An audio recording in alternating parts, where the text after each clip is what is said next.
Bismillahir Rahmanir Rahim, Alhamdulillahi Rabbil Alamin, Wassalatu wassalamu ala nabiyyina Muhammad wa ala alihi wa sahbihi ajma'in.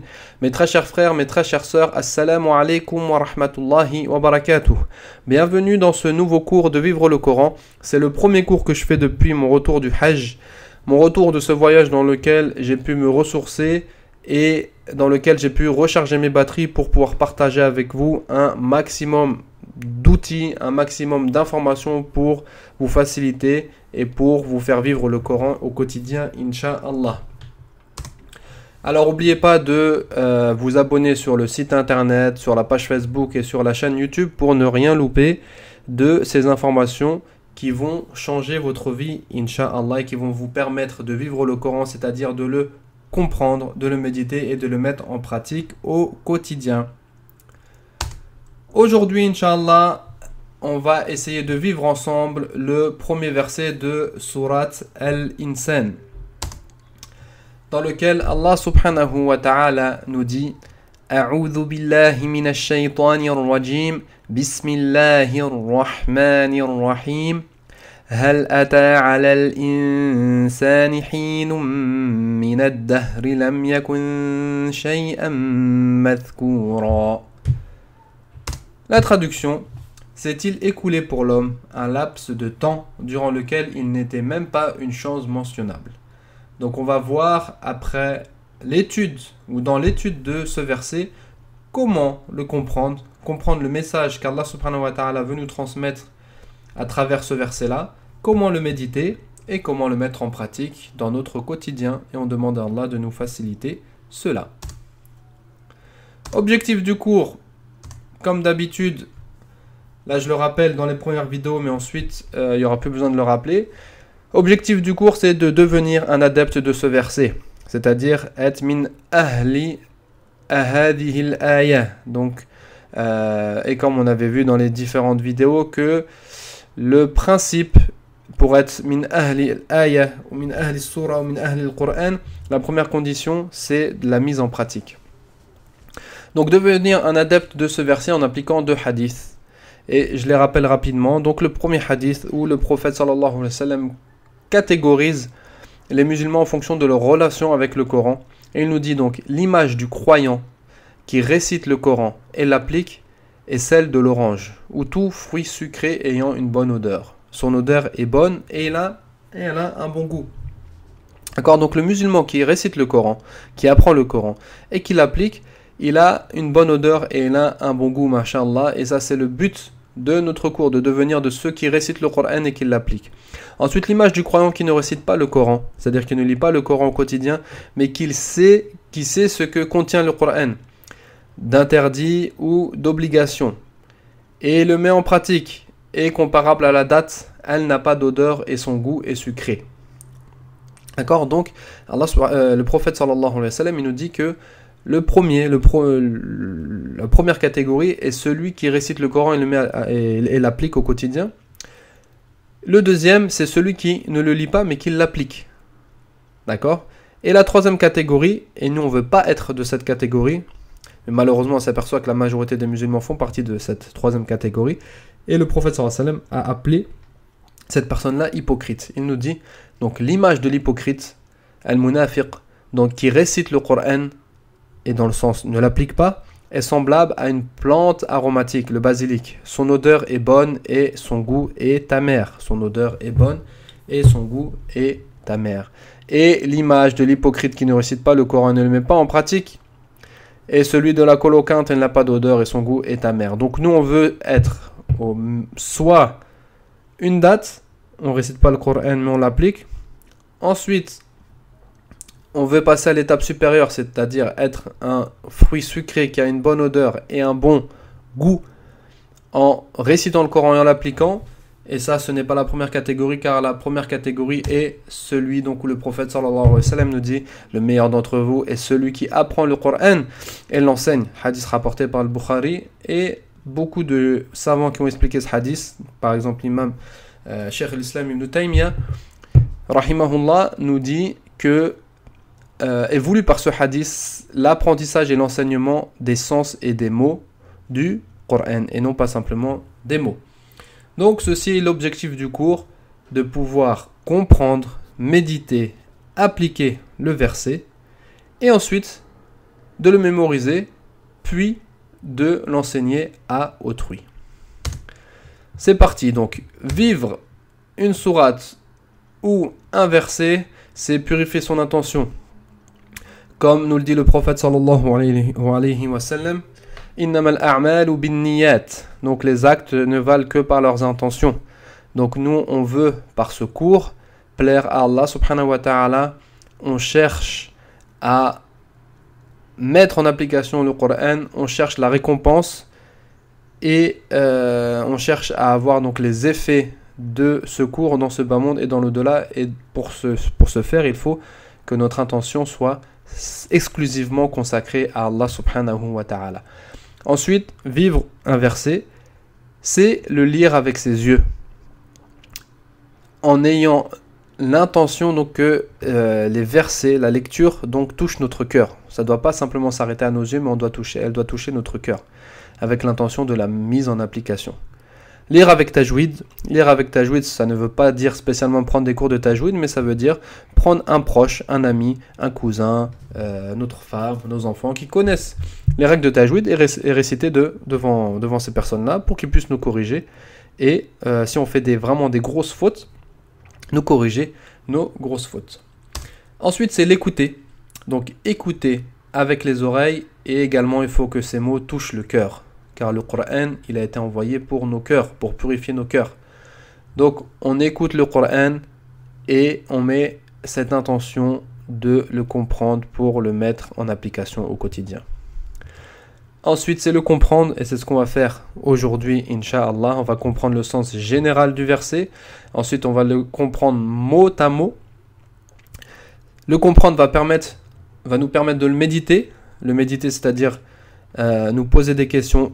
Où j'en suis par rapport à ce verset du Coran dans mon quotidien? Est-ce que je l'applique?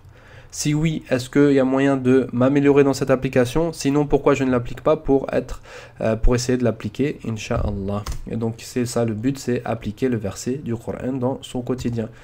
Et là, je deviendrai une date, comme on l'a vu dans le hadith précédent. Ensuite, je le mémorise. Et donc, ce sera beaucoup plus facile de le mémoriser car je l'aurai lu, écouté, compris, médité et pratiqué. Et là, je deviendrai une orange ou un fruit sucré. Et ensuite, il ne me reste plus qu'à enseigner les sens et les mots de ce verset pour rentrer dans le hadith. Donc, le meilleur d'entre vous est celui qui apprend et enseigne le Coran. C'est parti. Donc, je vous laisse un petit moment, Inch'Allah, pour lire le verset, que ce soit en arabe ou en français. Et également, je vous mets la récitation de Cheikh al-Husari. Donc, essayez de l'écouter avec le cœur, Inch'Allah. C'est parti. Bismillahirrahmanirrahim.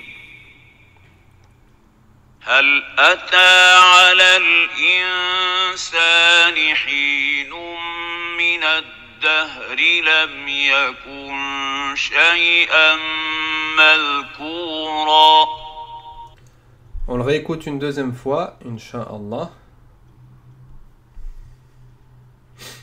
Bismillah. Bismillahirrahmanirrahim. هل أتى على الإنسان حين من الدهر لم يكن شيئا مذكورا. Voilà, donc on a écouté le verset et je vous ai mis Cheikh al-Husari car même celui qui veut entendre le verset et le répéter avec toutes les règles de tajwid, tout le monde se sert de cet imam-là. Même les plus grands imams ont appris avec les cassettes de Cheikh Mahmoud Khalil al-Husari rahimahullah. Ensuite donc la traduction, et on va voir que la traduction ne reflète pas toujours le vrai sens qui est voulu par ce verset. Donc Allah subhanahu wa ta'ala nous dit: s'est-il écoulé pour l'homme un laps de temps durant lequel il n'était même pas une chose mentionnable. Alors, compréhension du verset. Qu'est-ce que ça veut dire? Compréhension générale en premier. Qu'est-ce que Allah veut globalement? Si nous sommes dans la rue, par exemple, et un homme nous interpelle et nous dit Allah m'a envoyé un message. Est-ce que tu peux m'expliquer le message? Et il nous donne donc une lettre avec ce verset-là. Et cet homme-là, qui est simple d'esprit, nous dit explique-moi rapidement qu'est-ce que Allah a voulu de moi par ce verset-là. Ou notre enfant, par exemple, il rentre à la maison et il dit Abi, Ummi, j'ai entendu tel verset, le premier verset de Surat Al-Insan. Je sais que ce verset-là, c'est un message d'Allah subhanahu wa ta'ala qui s'adresse à moi. Explique-moi avec des mots d'enfant qu'est-ce que Allah subhanahu wa ta'ala veut de moi. Qu'est-ce qu'on peut lui répondre? Donc on peut lui dire que dans ce verset, Allah subhanahu wa ta'ala nous rappelle qu'il n'y a pas si longtemps, il y a quelques décennies, nous n'étions rien du tout.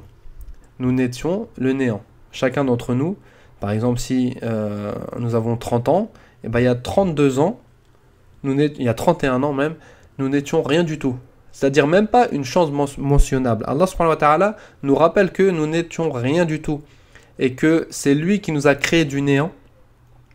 Et c'est lui qui nous a fait être ce qu'on est aujourd'hui et être devenu une chose mentionnable. Être devenu une chose mentionnable, c'est-à-dire qu'il y a des gens qui parlent de nous, il y a des gens qui prennent de nos nouvelles, il y a des gens qui nous appellent, il y a des gens qui s'inquiètent pour nous, bref, il y a plein de choses.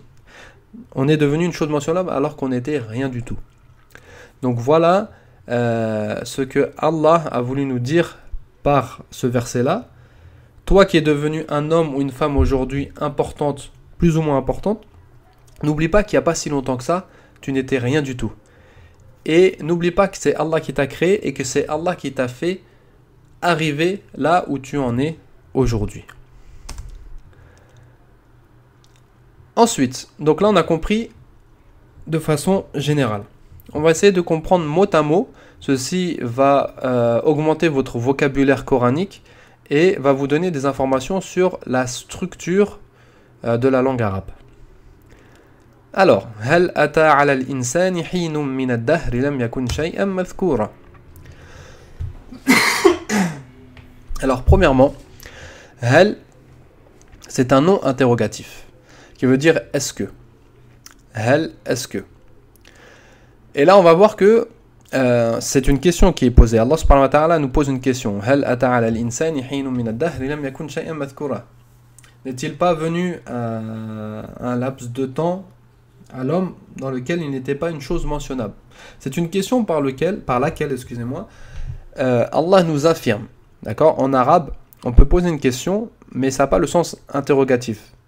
Ça a le sens donc d'affirmation. Et en français également, on l'utilise. On peut poser une question pour affirmer une chose. Par exemple, on sait qu'une personne a pris un sac avant de sortir et il l'a ramené chez son copain.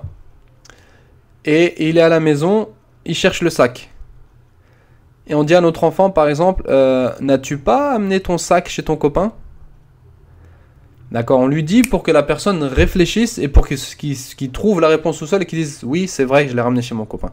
D'accord, donc même en français, on utilise cette rhétorique, c'est-à-dire de poser une question mais avec le sens de l'affirmation. Ensuite, ata.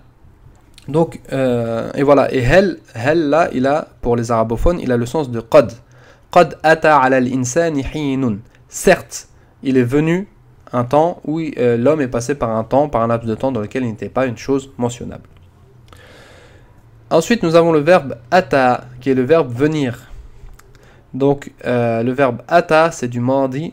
Ensuite, on a ya'ti, mudari', i'ti, qui est l'impératif. Ensuite, on a al-ityan, donc c'est le masdar. Et ensuite, atin, c'est ism fa'il. Ça, c'est pour ceux qui sont un peu avancés dans la langue arabe. On donne tasrif al-fi'al. Donc, est-il venu ala? Ala qui est une préposition qui est à la base, donc harf jar, qui veut dire sur. D'accord? Par exemple, on peut dire al-maktab ou al-kitabu ala al-maktabi. Le livre est sur le bureau. Mais là, il est venu avec le verbe ata'ala, et là il a le sens de a, de la préposition a. Est venu à l'homme. Ensuite nous avons le mot al-insan. Al-insan, donc il se décompose de deux choses. Il se compose de alif lam. On va mettre un petit hop.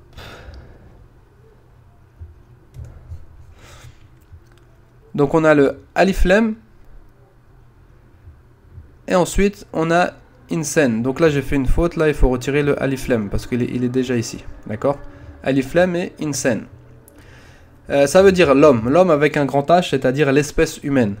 Et quand vous voyez le jim ici, le J, c'est pour dire que ce qui suit est le pluriel. Et le pluriel donc de insan, c'est unasun ou annas.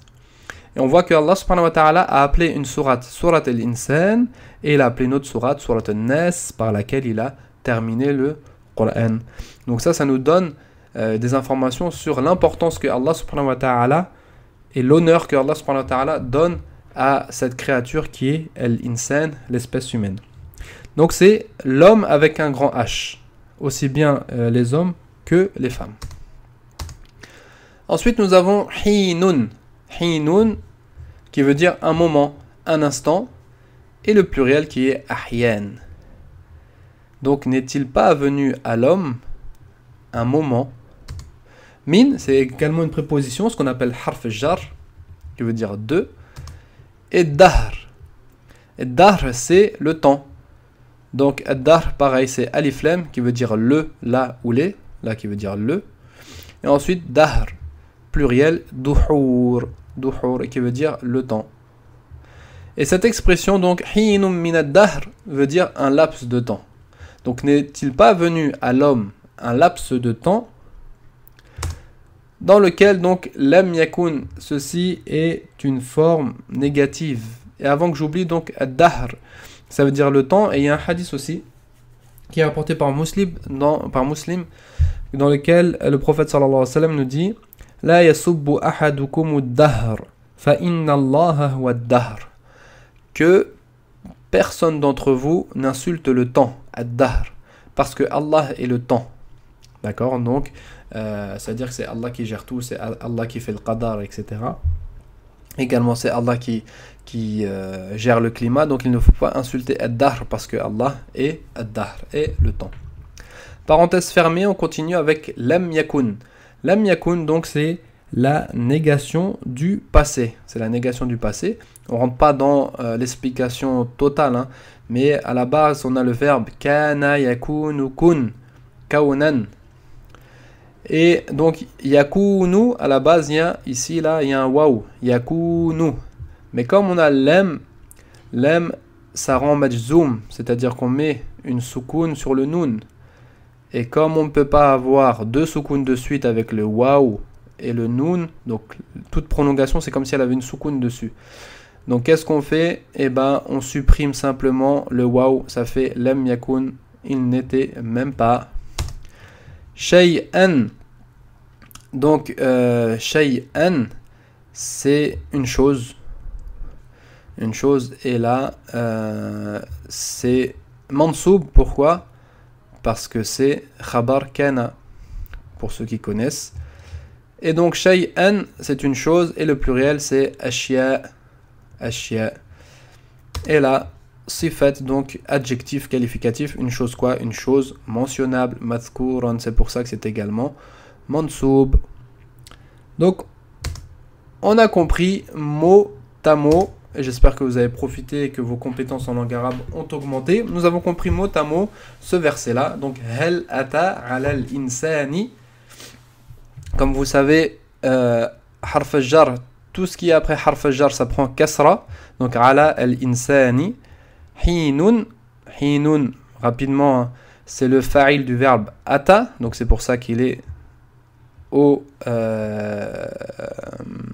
marfou, excusez-moi, qui finit par damma. Min, harf jar, donc comme on a dit, ici ça va finir par kasra, majrour. Lam yakun, donc verbe kana, shay'an khabar kana, et ism kana, il est mahdhouf, bima'na huwa, l'homme. Shay'an madhkoura et madhkouran, donc c'est sifat. Voilà. Pour ceux qui connaissent un peu la langue arabe, j'ai fait un i'rab rapide. Donc s'est-il écoulé pour l'homme un laps de temps durant lequel il n'était même pas une chose mentionnable. Donc on a compris le verset, on a compris que par ce verset-là, Allah subhanahu wa ta'ala blâme l'homme. Il le blâme et il le réprimande en lui disant: n'oublie pas qu'il n'y a pas si longtemps que ça, tu n'étais rien du tout. Tu n'étais même pas une chose mentionnable. Même tes parents, avant que tu naisses, ils ne t'en mentionnaient pas parce qu'ils ne savaient pas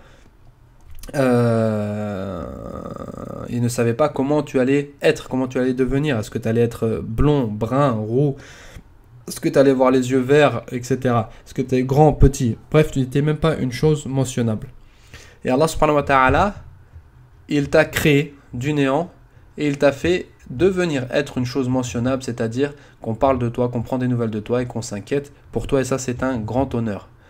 Il y a des gens, masakin, ils ne sont pas mentionnables, c'est-à-dire que on ne parle pas d'eux, on ne s'inquiète pas pour eux et on ne prend pas de nouvelles d'eux. Et c'est très très difficile de vivre comme ça. Donc certains mufassirin, comme l'imam al-Tabari et l'imam al-Shawkani, ils disent que ce verset-là, il parle de Adam. Que Allah subhanahu wa ta'ala, il dit, Adam n'est-il pas passé par une période dans laquelle il n'était pas une chose mentionnable. Ils disent que ce verset-là, il fait référence à Adam quand il a été créé de terre, mais que Allah subhanahu wa ta'ala ne lui avait pas encore insufflé l'âme. Ils disent que la période, l'imam al-Tabari, il explique que cette période-là a duré 40 ans. Il y a eu 40 ans entre la création de Adam, le façonnage de Adam, et le moment où Allah subhanahu wa ta'ala lui a insufflé son âme. Ils disent donc que ce verset-là fait référence à cette période. Et les d'autres mufassirin nous disent que ce verset-là est général et concerne tous les hommes. Wallahu ta'ala a'lam bis-sawab. Donc Allah, il connaît mieux la vérité. Donc voilà. Pour résumer, donc, Allah il te dit que tu n'étais pas présent il n'y a pas si longtemps que ça, tu n'avais pas de valeur, personne ne t'évoquait, tu n'avais pas d'honneur, tu n'étais même pas mentionnable. Et ça donc, c'est un blâme. Allah il nous réprimande. Pourquoi? Parce qu'aujourd'hui on a oublié ce bienfait qui est le bienfait de l'existence. Allah il veut par ce verset qu'on se rappelle du bienfait de l'existence. Il veut qu'on se rappelle que c'est lui qui nous a donné cette existence-là et c'est lui qui nous a comblé de tous ses bienfaits pour devenir ce qu'on est aujourd'hui et pour nous élever et pour être devenu une chose que l'on n'oublie pas. Malheureusement, nous, alors qu'on ne nous oublie pas nous, mais nous, on oublie notre Créateur. Imagine-toi, on te le fait ça. C'est-à-dire que, par exemple, ton enfant, tu considères que ton enfant, tu lui as tout donné, tu as sacrifié pour lui, tu lui as tout fait pour qu'il soit heureux, tu lui as tellement donné que cet enfant-là, il est occupé par ses bienfaits et il ne trouve pas le temps de te remercier. D'accord? Et il dit, alors que par exemple, c'est toi qui lui as permis de réussir à l'école, c'est toi qui lui as permis de, je sais pas moi, d'avoir telle chose ou telle chose. Il se vante de ces choses-là, de les avoir, et il ne te remercie même pas, il ne dit même pas aux autres que c'est grâce à son père ou c'est grâce à sa mère qu'il est arrivé à ce niveau-là. Donc ça, c'est une ingratitude totale, et Allah subhanahu wa ta'ala, il nous dit par ce verset-là, attention, ne faites pas de preuve d'ingratitude, car il n'y a pas si longtemps que ça, vous n'étiez rien du tout, et aujourd'hui vous êtes devenu quelque chose, mais vous oubliez celui qui vous a fait devenir quelqu'un. Donc on va parler du contexte de ce verset là et on va voir que donc le premier verset de sourate Al-Insan, il est précédé de toute la sourate Al-Qiyamah, et il y a une relation entre sourate Al-Qiyamah et sourate Al-Insan dans le sens où Allah subhanahu wa ta'ala évoque dans sourate Al-Qiyamah 6 fois, il évoque le mot Al-Insan. Donc c'est comme si c'était une introduction.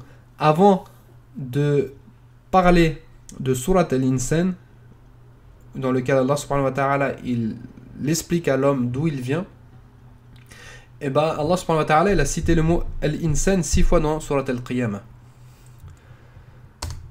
Et ensuite donc les versets suivants où Allah subhanahu wa ta'ala il nous dit, le deuxième verset de Surat Al-Insan, en effet nous avons créé l'homme d'une goutte de sperme mélangée aux composantes diverses pour le mettre à l'épreuve. C'est pourquoi nous l'avons fait entendant et voyant et nous l'avons guidé dans le chemin, qu'il soit reconnaissant ou ingrat. Donc Allah subhanahu wa ta'ala il nous dit, en premier il nous fait prendre conscience qu'on n'était rien et ensuite il nous explique les étapes de notre création. Et ceci est très important parce que l'homme, c'est important pour lui de savoir d'où il vient. Toute personne, tout homme se pose la question d'où je viens et comment j'ai été créé. Et Allah subhanahu wa ta'ala il t'explique, il dit tu viens de rien du tout, tu étais le néant. Et ensuite, d'où tu viens donc, je t'ai créé d'une goutte de sperme mélangée. Et dans ce verset-là, pourquoi je l'ai mis en gras? Parce qu'il y a un miracle scientifique. Dans le sens où le Coran nous explique depuis longtemps que la création du bébé, du fœtus, est due à un mélange entre le liquide de l'homme et le liquide de la femme. Alors que les scientifiques européens ou occidentaux plutôt ont mis en évidence cette chose-là dans le dernier siècle. Et ensuite également, Allah subhanahu wa ta'ala nous explique le but de notre création et surtout donc que cette vie ne va pas être toujours facile car cette vie est une vie d'épreuve. D'accord? Donc c'est une épreuve, la vie n'est pas toujours facile. Allah subhanahu wa ta'ala nous teste. Est-ce que l'on va être reconnaissant ou ingrat? Est-ce qu'on va appliquer ce qu'il nous ordonne? Est-ce qu'on va s'éloigner de ce qu'il nous interdit? Comment on va réagir par rapport aux épreuves de la vie, de notre quotidien? Est-ce que l'on va patienter? Est-ce qu'on va remercier Allah subhanahu wa ta'ala? Donc la vie, Allah subhanahu wa ta'ala, il nous explique que la vie, le sens de la vie, c'est que la vie est une épreuve et la jouissance sera au paradis, Inch'Allah. Et c'est pour ça que nous l'avons fait entendant et voyant. Allah subhanahu wa ta'ala nous évoque les deux bienfaits qui ont vraiment aucune valeur, qui n'ont pas de... qui sont... au contraire, ils ont une valeur tellement importante que... donc l'ouïe et la vue sont deux sens qui ont une énorme valeur. Et Allah subhanahu wa ta'ala, il essaye de nous faire réfléchir par rapport à ça. On n'était rien, et là maintenant nous sommes devenus des personnes qui entendent et qui voient. Et Allah subhanahu wa ta'ala, il utilise également... les savants nous disent qu'il utilise les mots l'ouïe et la vue. Pourquoi? Parce que ce sont deux sens par lesquels on doit réfléchir lorsque l'on voit la création de l'homme. Lorsque l'on voit notre création, il y a des signes dans notre création et dans les autres créatures pour des gens qui réfléchissent. Et également donc le fait dans le système auditif, il y a des signes pour les gens qui réfléchissent. Et ensuite, Allah subhanahu wa ta'ala, il nous explique, après nous avoir dit d'où nous venons, il nous explique que notre fin sera soit la reconnaissance, soit l'ingratitude. Certaines personnes vont oublier Allah subhanahu wa ta'ala, leur créateur, celui qui a tout donné, alors que d'autres seront reconnaissants. Et les savants disent que dans ce verset-là, il y a une relation avec le paradis, et les gens du paradis, ce sont ceux qui sont reconnaissants, et les gens de l'enfer, ce sont ceux qui sont ingrats. Et Allah subhanahu wa ta'ala, donc, il a montré le chemin, il a montré deux chemins, pas trois chemins. Il nous a montré le chemin de la reconnaissance, de la guider, et le chemin de l'ingratitude, du kufr. Et l'homme a choisi son chemin. Alors, quelques profits de du premier verset de Surat Al-Insan. Premièrement, Allah subhanahu wa ta'ala nous rappelle le bienfait de l'existence. Il nous rappelle d'où nous venons. Il répond à notre question. Qu'est-ce que nous étions avant d'exister? Il nous répond que nous étions rien du tout. Nous étions le néant. Et ensuite, donc, que l'existence, premièrement, est un bienfait. Parce que pour certains, l'existence n'est pas un bienfait. Et deuxièmement, qu'on se rappelle de ce bienfait-là. Ensuite, Allah subhanahu wa ta'ala, par ce verset, nous incite, et les versets qui suivent, il nous incite à réfléchir sur notre création. Donc de partir du néant, et ensuite d'être créé d'une goutte de sperme mélangée. Et également, comme tu réfléchis sur ta création, réfléchis sur ta destination finale. Est-ce que tu seras parmi les gens du paradis, en reconnaissant, en remerciant Allah subhanahu wa ta'ala, ou des gens de l'enfer, qu'Allah nous en préserve. en étant ingrat envers Allah subhanahu wa ta'ala. Est-ce que tu oublies Allah ou est-ce que tu le remercies? Également, Allah nous rappelle que l'épreuve fait partie de la vie de l'homme et il rappelle que ce bas monde est éphémère. Comme tu n'étais rien, tu vas redevenir du néant. Comme ce bas monde n'était rien et qu'il a été créé aujourd'hui, il se compose de ce qu'il se compose, et tout va redevenir du néant à la fin du monde.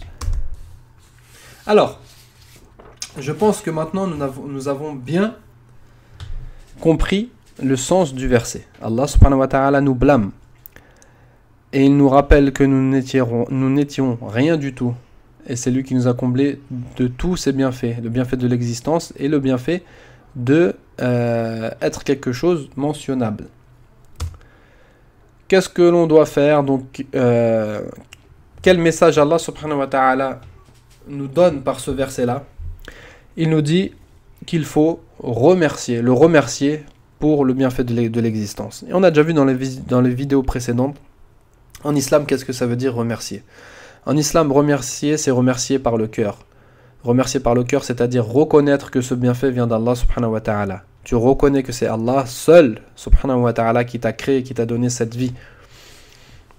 Ensuite, tu le remercies par la langue, en disant Alhamdulillah ou Ash-shukru lillah. La louange appartient à Allah et le remerciement appartient à Allah subhanahu wa ta'ala. Et ensuite, par les actes, c'est en utilisant ce bienfait dans l'obéissance d'Allah. Donc tu utilises le bienfait de la vie, le bienfait de ton existence dans l'obéissance d'Allah subhanahu wa ta'ala. Et là, tu seras vraiment de ceux qui remercient Allah pour le bienfait de l'existence. Ensuite, je dois remercier Allah subhanahu wa ta'ala pour être aujourd'hui quelqu'un que l'on mentionne. Donc, si on mentionne quelqu'un, c'est-à-dire que cette personne-là a de la valeur. Tu peux avoir de la valeur simplement auprès de tes enfants, de la valeur simplement auprès de ta famille, de ta mère, mais sache que tu as de la valeur. Si quelqu'un t'appelle pour prendre de tes nouvelles, si quelqu'un parle de toi, ça veut dire que tu as de la valeur. Alors qu'il y a peu de temps, tu n'étais pas une chose mentionnable. Donc il faut remercier Allah subhanahu wa ta'ala pour ce bienfait également. Et également, donc, ce verset, il nous pousse à l'humilité. À l'humilité, pourquoi? Parce que si tu te prends pour quelque chose aujourd'hui, tu te dis, moi je suis riche aujourd'hui, moi j'ai telle situation sociale, moi je suis fort, moi je suis un grand sportif, moi je suis beau, moi je suis belle. Mais mon frère, ma soeur, tu es beau mais tu es belle. Excusez-moi. C'est qui t'a donné cette beauté? Tu es un bon sportif, c'est qui t'a donné ce corps, cette machine, pour être un bon sportif? Tu as de l'argent, c'est qui t'a donné cet argent et qui t'a facilité toutes les choses pour acquérir cet argent, etc. Tout vient d'Allah subhanahu wa ta'ala. Donc, le jour où tu te crois supérieur aux autres, remémore-toi qu'il n'y a pas si longtemps que ça, tu n'étais pas une chose mentionnable. Et que sans Allah subhanahu wa ta'ala, tu ne serais pas arrivé là où tu en es aujourd'hui. Alors, méditation. On a compris le sens de la sourate, on a compris qu'est-ce que Allah subhanahu wa ta'ala veut de nous. Donc maintenant, on va méditer. Méditer, qu'est-ce que ça veut dire? C'est-à-dire se poser la question. Où j'en suis par rapport à cette recommandation? Est-ce que j'ai déjà remercié Allah subhanahu wa ta'ala pour sa création? Est-ce que j'ai déjà remercié Allah subhanahu wa ta'ala pour le fait qu'il m'a fait exister, qu'il m'ait donné la vie? Si oui, alhamdulillah, mais je peux le refaire. Et si oui, est-ce que je l'ai fait comme il se doit? Est-ce que je l'ai fait par le cœur, la langue et les actes? Sinon, il faut que je me corrige tout de suite et que je me reprenne. Et donc là, je vais remercier Allah subhanahu wa ta'ala quotidiennement. D'accord? Et par exemple, je rentre pas dans les détails de pratique tout de suite, on verra dans le slide d'après. Et es-tu également reconnaissant pour être une chose mentionnable? Est-ce que tu as remercié Allah subhanahu wa ta'ala d'être aujourd'hui devenu quelqu'un qui a de la valeur? Alors, ça c'est un travail personnel, c'est-à-dire une fois, toi il faut que tu répondes à ces questions. Voilà, sincèrement, est-ce que tu es reconnaissant par rapport à ces deux bienfaits de l'existence et d'être une chose mentionnable ou non? Une fois que tu réponds sincèrement, tu te poses les questions. Quelles sont les récompenses de celui qui craint Allah? Non, excusez-moi. Donc, quelles sont les récompenses de celui qui remercie Allah subhanahu wa ta'ala pour un bienfait? Ça, c'est... J'ai oublié de corriger ce slide-là. Et quelles sont les punitions de celui qui craint, qui remercie Allah, qui ne remercie pas Allah subhanahu wa ta'ala pour être une chose mentionnable? Alors, les récompenses de celui qui est reconnaissant. Allah subhanahu wa ta'ala lui mettra la baraka dans sa vie. Comme vous le savez, Allah subhanahu wa ta'ala, si la personne remercie, Allah, il lui donne plus, il lui augmente ce bienfait. Donc Allah, il va mettre la baraka dans ta vie. Également, Allah, il va mettre la baraka dans ta renommée. Pourquoi? Parce qu'Allah, il va faire en sorte que les gens te mentionnent en bien. Les gens peuvent te mentionner en mal. Mais si tu remercies Allah subhanahu wa ta'ala pour avoir été une chose mentionnable, Allah va mettre la baraka dans cette chose-là. Donc les gens vont te mentionner en bien. Deuxièmement, ou troisièmement plutôt, Allah subhanahu wa ta'ala va t'agréer. Et Allah, il agrée ceux qui reconnaissent et ceux qui remercient. Et Allah subhanahu wa ta'ala va t'aimer. Les punitions de celui qui est ingrat. Allah subhanahu wa ta'ala enlève la baraka dans sa vie. Tu n'auras pas de baraka dans ton existence. Tu n'auras pas de baraka dans ton travail, dans ta santé, dans tes enfants, dans ta famille, dans ton argent, etc., etc. Beaucoup de gens se posent la question, pourquoi j'ai pas de baraka dans ma vie? Mais est-ce que tu as déjà remercié Allah subhanahu wa ta'ala pour cette vie justement qu'il t'a donnée? Ou tu es toujours en train de te plaindre, tu es toujours en train d'insulter le temps, tu insultes la vie, tu insultes le Créateur? Non. Il faut faire un repentir sincère par rapport à ça et devenir des reconnaissants. Mais malheureusement, si tu es ingrat, tu fais partie de la majorité des personnes, car Allah subhanahu wa ta'ala nous dit dans plusieurs versets wa qalilum min ibadiy ash-shakur, et peu de mes serviteurs sont reconnaissants. Wa qalilan ma tashkurun, et peu ceux qui remercient, etc., etc. Et également, Allah t'oublie. Ou en fait, il se comporte avec toi comme s'il t'avait oublié. Car Allah ne peut pas oublier quelqu'un. D'accord? Mais si tu l'oublies, Allah subhanahu wa ta'ala, il fait en sorte, il se comporte avec toi comme s'il t'avait oublié. Et donc, on se doit d'être des gens qui sont reconnaissants par rapport à ces bienfaits, qui sont le bienfait de l'existence et le bienfait de la renommée. Également, donc, méditer, c'est également... méditer sur les noms et les attributs d'Allah que l'on voit dans les versets ou dans les sourates, soit directement, soit indirectement.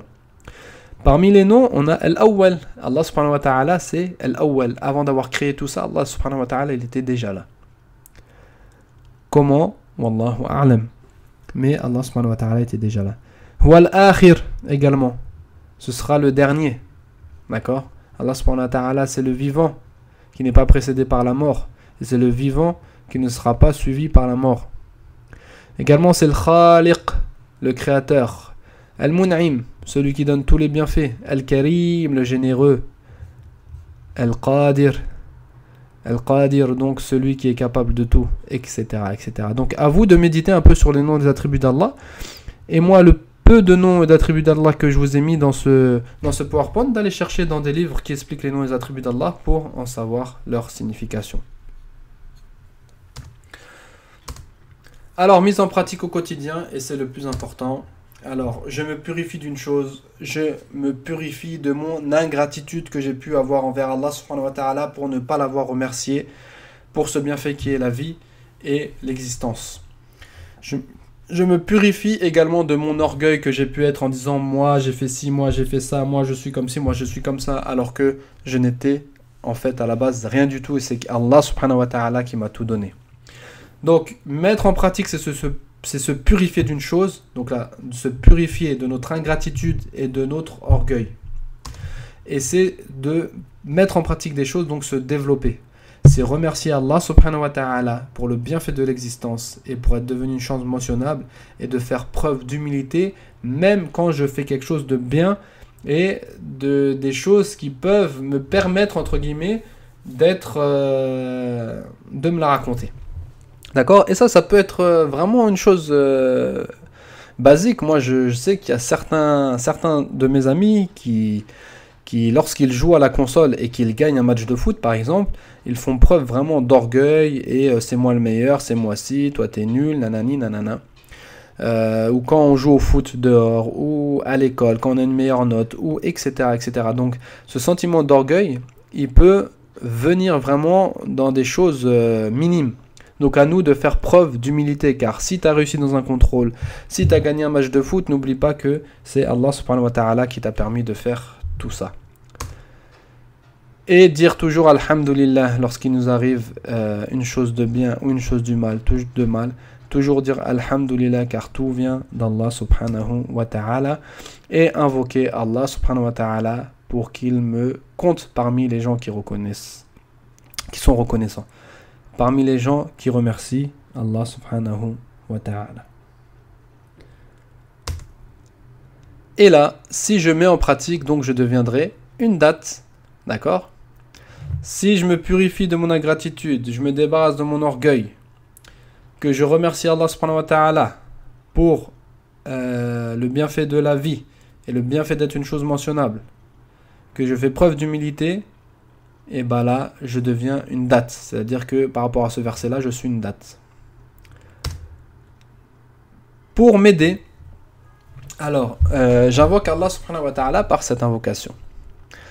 Et donc Allah subhanahu wa ta'ala nous dit Rabbi awzi'ni an ashkura ni'mataka allati an'amta alayya wa ala waliday wa an a'mala salihan tardah.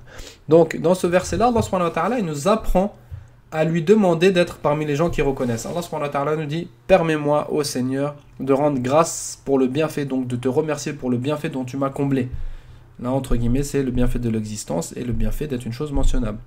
Ainsi que mes pères et mères, et que je fasse une bonne œuvre que tu agrées. Et donc là, on voit que le remerciement, c'est par le cœur, la langue et la mise en pratique. Car dans ce verset-là, on doit demander à Allah subhanahu wa ta'ala de faire une bonne œuvre que tu agrées. Ensuite, si tu as peur au quotidien d'oublier de remercier Allah subhanahu wa ta'ala pour le bienfait de l'existence, tu as le sommeil. D'accord? Le sommeil, ça te rappelle la mort. Alors, à chaque fois quand tu t'endors et à chaque fois quand tu te réveilles, tu te rappelles la mort et tu te rappelles que tu dois remercier Allah subhanahu wa ta'ala pour ce bienfait qui est l'existence et pour ce bienfait qui est d'être une chose mentionnable. Maintenant que j'ai appliqué, maintenant que j'ai compris, médité et appliqué ce verset, je peux le mémoriser.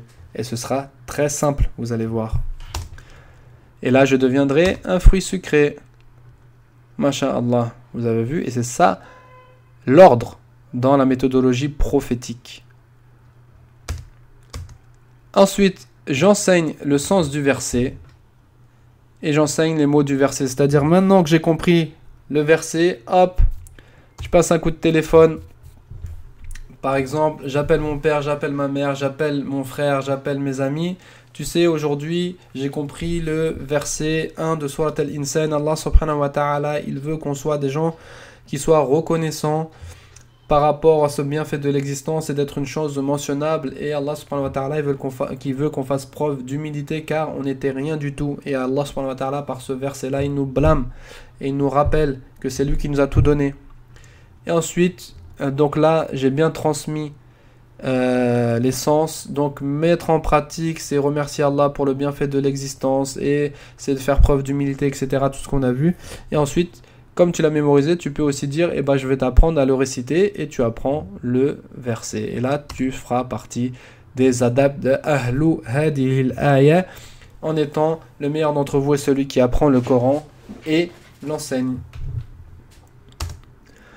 Donc, on demande à Allah subhanahu wa ta'ala qu'il accepte de nous cet humble travail. Et on lui demande de nous compter parmi les adeptes du Coran et parmi les adeptes de ce verset. On espère par ce travail que ce verset, le premier verset de Surat Al-Insan, témoigne pour nous et pour la majorité d'entre nous, Yawm al-Qiyamah, en disant que ces personnes-là ont compris ont médité, ont mis en pratique ce verset-là au quotidien et l'ont mémorisé et enseigné. Et là, vraiment, comme on dit, la majorité des savants le disent, mieux vaut qu'un verset soit compris, médité, mis en pratique pour qu'il puisse témoigner contre toi plutôt que mémoriser plein de versets sans en comprendre leur sens. Donc voilà, je vous rappelle par rapport aux réseaux sociaux, le site internet www.vivrelecoran.fr dans lequel vous pouvez télécharger le livre Apprendre et enseigner le Coran comme le prophète sallallahu alayhi wa sallam. Vous allez voir comment le prophète sallallahu alayhi wa sallam apprenait et enseignait le Coran à ses compagnons. La page Facebook et surtout donc la page YouTube. Abonnez-vous parce que là je vais mettre de plus en plus de vidéos comme celle-ci, Inch'Allah, pour pouvoir vivre différents versets. Et notamment, je vais essayer de faire les versets de Surat al-Mulk, un par un, Inch'Allah. Wallahu ta'ala a'la wa a'lam. Subhanakallahumma wa bihamdika ashhadu an la ilaha illa ant. Nastaghfiruka wa natubu ilayk. Et Allah, nous te remercions pour ce bienfait qui est la vie. Et nous te remercions pour ce bienfait d'être une chose mentionnable. Et on te demande de nous donner cette qualité qui est l'humilité. Allahumma amin. Salamu alaykum wa rahmatullahi wa barakatuhu.